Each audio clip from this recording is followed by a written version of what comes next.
Hello दोस्तों, मैं Pradeep Kumar Rajputana study point में आपका स्वागत करता हूं।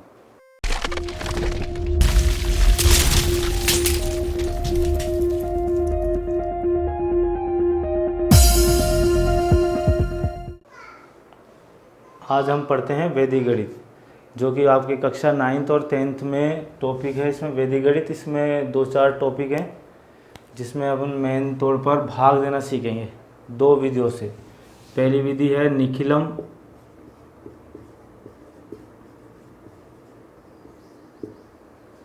विधि से भाग, और दूसरी है परावर्त्य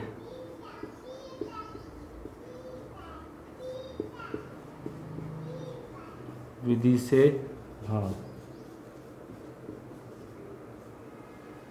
ये दोनों विधि लगभग एक जैसी हैं, बस थोड़ा सा इनमें फ़र्क है जिनको हम सवालों के माध्यम से समझेंगे। जैसे कि सवाल लेते हैं 3994 में भाग देंगे 97 का। इसको पहले निखिलम विधि से समझते हैं। निखिलम विधि के लिए इस तरीके से लाइनें बना लेते हैं। सबसे पहले यहाँ पे आएगा भाजक। भाजक का मतलब जिसका भाग देना है अपने को, तो भाजक हो गया इसमें 97। फिर आएगा आधार यानी कि बेस, तो बेस इसका होगा 100। फिर आएगा विचलन, इसमें मेन है विचलन निकालना। दोनों विधियों में विचलन का ही फर्क है।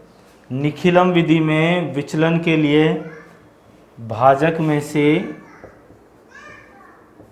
आधार को माइनस कर लेते हैं। जैसे कि इसमें भाजक है 97 और आधार है 100, यानी कि 97 - 100। अब 100 में से जब 97 को घटाएंगे तो माइनस का ही 3 आएगा, तो इसमें जो विचलन होगा वो माइनस का 3 होगा। लेकिन यहाँ पे आधार है 2 अंकों का यानी कि 100 है, तो यहाँ पे जो विचलन होगा वो भी 2 अंकों का ही होना चाहिए। यानी कि जितनी जीरो होगी उतने ही अंकों का इसमें विचलन होगा। अगर 1 जीरो है तो 1 संख्या का होगा, 2 है तो 2 का, 3 है तो 3 का। तो इसमें विचलन आएगा 0, 3। इस माइनस को यहाँ आगे लगाने के बजाय बार के रूप में ऊपर लगा देते हैं। फिर इसका निकालना पड़ेगा अपने को परावर्तित विचलन या संशोधित विचलन। संशोधित विचलन में जो भी ये संख्या लिखी है विचलन वाली, इसको ऐसे कैसे लिख देंगे। बस फर्क ये आएगा, ये माइनस की है तो नीचे प्लस की आएगी, यदि ऊपर प्लस की है तो नीचे माइनस की आएगी। अब देखिए यहाँ पर आधार में 100 है, तो इस वाले जो लास्ट वाले खाने में इसमें ये लास्ट के 2 अंक आएंगे। अगर आधार 10 होगा तो 1 ही अंक आएगा, यदि आधार 1000 है तो 3 अंक आएंगे। तो यहाँ पे आएगा अपने पास 94। बाकी बचेगा जो 93, वो बीच में आ जाएगा। इसमें पहली संख्या को ऐसे कैसे ही लिख देना है नीचे की तरफ। इस 3 का इस 0 से मल्टीप्लाई करेंगे तो 0 ही आएगा। फिर इस 3 का इस 3 से मल्टीप्लाई करेंगे तो 9 आएगा। फिर इन दोनों को जोड़कर नीचे लिख देंगे। 39 का जब 0 से गुणा करेंगे तो 0 ही आएगा, और 9 का इस 3 से गुणा करेंगे तो 27 आएगा। अब 27 को ऐसे लिखेंगे, इसलिए इसको यहाँ से हटा के इस तरीके, यहाँ 0 है तो यहाँ पे इस तरीके से लिख सकते हैं इसको। इन दोनों को ऐड करेंगे तो ये हो जाएगा अपने पास 1, कैरी करेगा 1, तो ये हो गया 21। जो अपने पास ये शेषफल इधर आएगा, शेषफल इधर आएगा भागफल, क्योंकि यहाँ पर शेषफल अधिक है किससे, भाजक से। ये अधिकतर सवालों में ऐसा नहीं आता है, लेकिन कुछ सवाल हैं जिनमें ऐसा आएगा कि यहाँ पे शेषफल इस भाजक से अधिक होगा, तो इस भाजक का इस शेषफल में भाग देंगे। तो आपने बताया 97 का इसमें भाग जाएगा 2 बार। देखिए कैसे,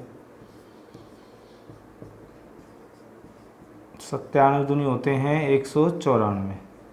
तो यहाँ पे जो शेष बचेगा वो अपने पास बचेगा 17। तो जो भाग जितनी बार गया है उसको तो इसमें प्लस कर देते हैं, और जो यहाँ पे ये आया था 194 इसको लेस कर देंगे। अब इनको ऐड करेंगे तो ये हो गया 41 और ये हो गया अपने पास 17। ये तो आ गया अपना भागफल और ये आ गया अपना शेषफल। इस प्रकार हमें निखिलम विधि से इस सवाल का भागफल आया 41 और शेषफल आया है जो अपने पास 17। इसके बाद इसी विधि से दूसरा सवाल देखते हैं। सबसे पहले यहाँ पे आएगा अपने पास भाजक जो कि है 97, ये आधार इसका है वही 100 रहेगा, विचलन उसी तरीके से माइनस का 0.3 आ जाएगा और फिर आएगा संशोधित विचलन जो कि 0.3 आएगा। सेम क्योंकि इसमें भी आधार 100 है तो इसमें भी लास्ट में 2 ही संख्या आएगी और बचा हुआ यहाँ पे सेम उसी की तरह इस 2 को तो ऐसे कैसे यहाँ लिख दिया जाएगा। इस 2 का जब 0 से गुणा करेंगे तो 0 ही आएगा, फिर इस 2 का इस 3 से गुणा करेंगे तो 6 आ जाएगा। इनको जोड़ के नीचे लिखना है तो 1 आ जाएगा।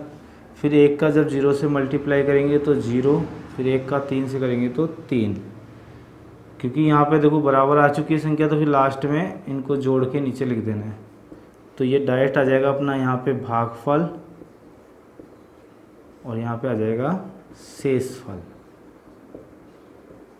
चूँकि देखिए यहाँ पे शेषफल इस भाजक से छोटा है तो यहाँ पे भाग देने की आवश्यकता नहीं है। जो ये है यही इसका भागफल होगा, यही इसका शेषफल होगा।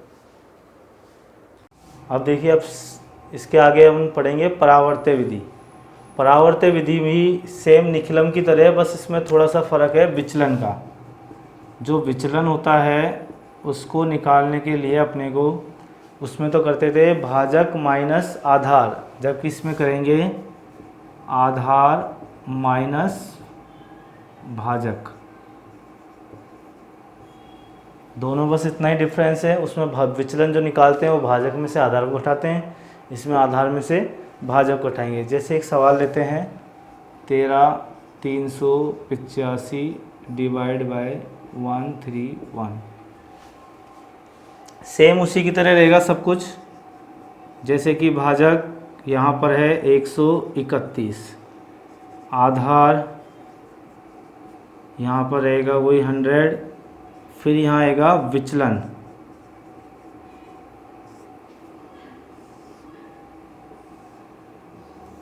देखिए यहाँ पर जो ये भाजक है वो 131 है।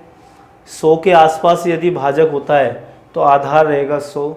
यदि 10 के आसपास रहता है, 10 और 20 के बीच में रहता है तो आधार रहेगा 10। और यदि 1000 के आसपास आता है तो इसका आधार हो जाएगा 1000।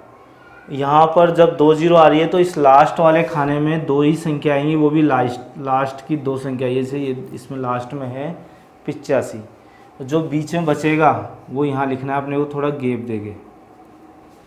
इसका विचलन निकलेगा आधार माइनस भाजक, यानी कि इसका जो विचलन आएगा वो आधार माइनस भाजक करेंगे।